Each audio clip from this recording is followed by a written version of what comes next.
remember I was working at a public school in New York City and I had to do my taxes and I had to become an adult. I had to figure out how am I going to live when I turn 65 years old. I remember putting together all the numbers and crunching the numbers and realizing that, oh my God, I'm going to have to work for the rest of my life until I can be free.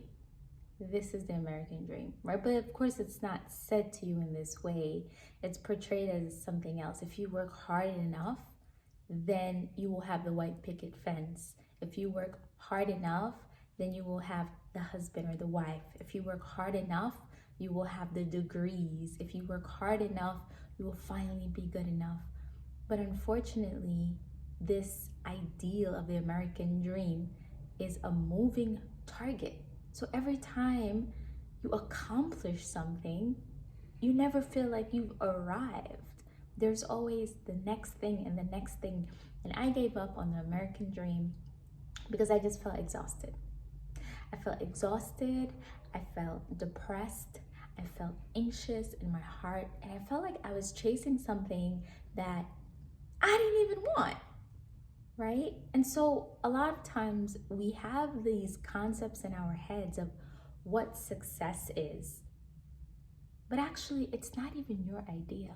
I realized that I was chasing more money, right? I wanted to get a promotion. I wanted to have another master's degree. I had done a bachelor's.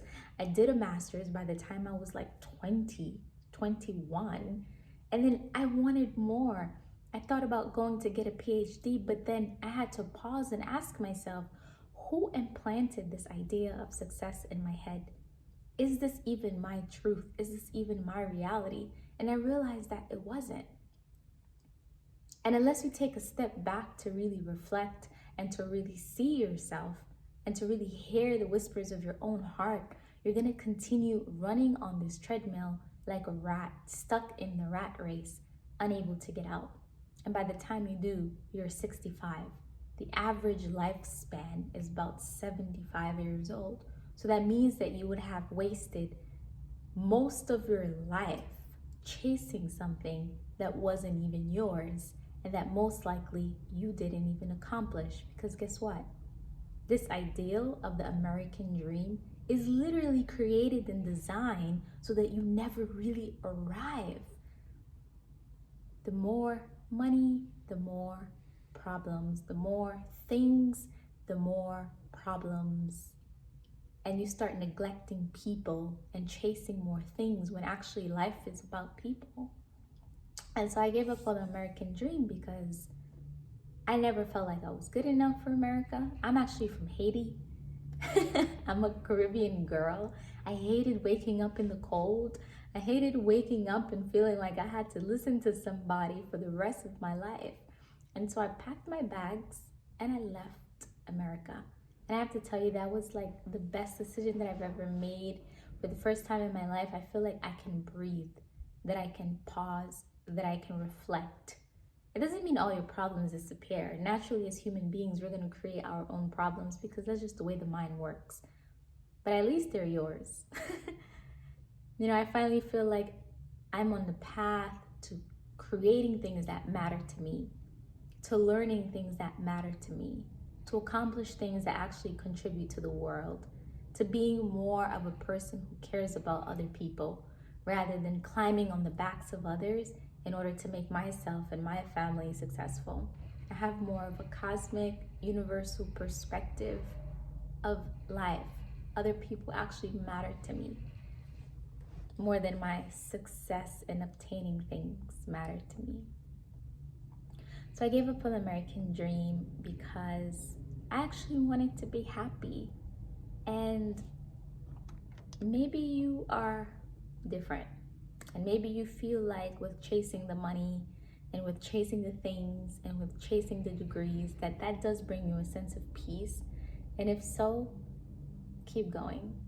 But if not, just know that at any given moment, another path is available to you. You can do whatever you want. The world is your playground. And often, when we are chasing the American dream, when I was chasing the American dream, I actually didn't feel like I even had a choice to choose another path. I felt like this was the only option that was available to me. And if I tried to do something different, if I tried to be an artist, or if I tried to write, or if I tried to travel, that I would fall behind somehow. That I would be left behind by everyone else. But then I realized that I didn't care anymore. Let me left behind. Let me be left behind. At least I will be operating in my joy, operating in my truth. And by the time I'm 65 years old, which is when you're supposed to retire, I will look back at my life and be really proud that I chose a path that was mine. And that the way that I lived was true to my heart. And so I gave up on the American dream because I wanted to find who I am. Like, who am I beyond all these things that they're telling me I should do? Who am I beyond my degree?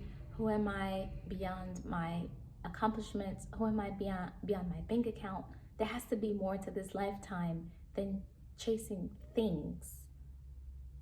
I'm okay with not having a white picket fence. I'm okay with living a very simple life. And through the pursuit of happiness, through the pursuit of simplicity, through choosing people over things, you actually do get to have the American dream, but just in a way that feels more fulfilling. So I gave up on the American dream so I could choose freedom instead.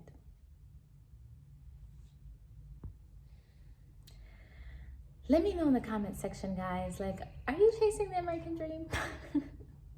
I don't know if anyone else can relate, if anyone else is just exhausted as hell of just chasing, running on this treadmill that creates so much anxiety and stress that you have all the things, but still you feel like you have nothing. Let me know in the comment section if anyone can relate. And please remember to subscribe to my channel. My name is Chelsea, and I quit my job.